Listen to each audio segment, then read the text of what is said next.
Let's look more in depth at conics and completing the square to find the equation for a circle and to find its attributes. First, we have the circle described by the equation x squared plus y squared plus 10x minus 14y equals 7. We're asked to find the center of that circle, and we're asked to find its radius.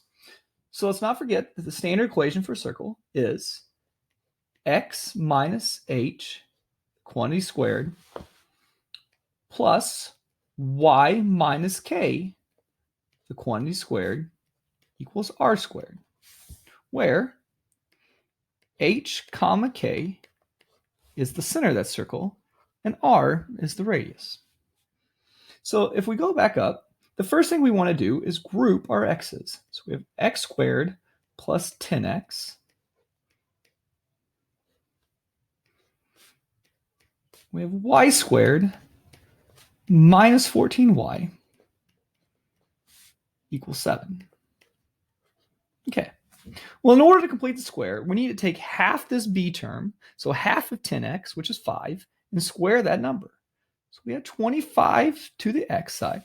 In order to do that, we need to add 25 over here. So we add 25 on both sides. And then the same thing, we take half of 14, which is 7, and we square that. So it's 49. If we're going to add 49 here, we add 49 here. Okay. And so that gives us x squared plus 10x plus 25 plus y squared minus 14y plus 49 equals 7 plus 25 plus 49. Well, in order to find the square root of x squared plus 10x plus 25, we just take half that b term again. So that gives us x plus 5, the quantity squared, plus y.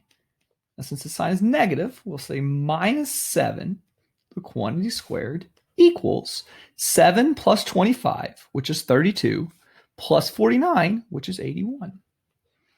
So the standard form of this equation is x plus 5 squared plus y minus 7 squared equals 9 squared. So the center of the circle is located at negative 5, because negative 5 plus 5 is 0, comma, 7, because 7 minus 7 is 0, and it has a radius of 9.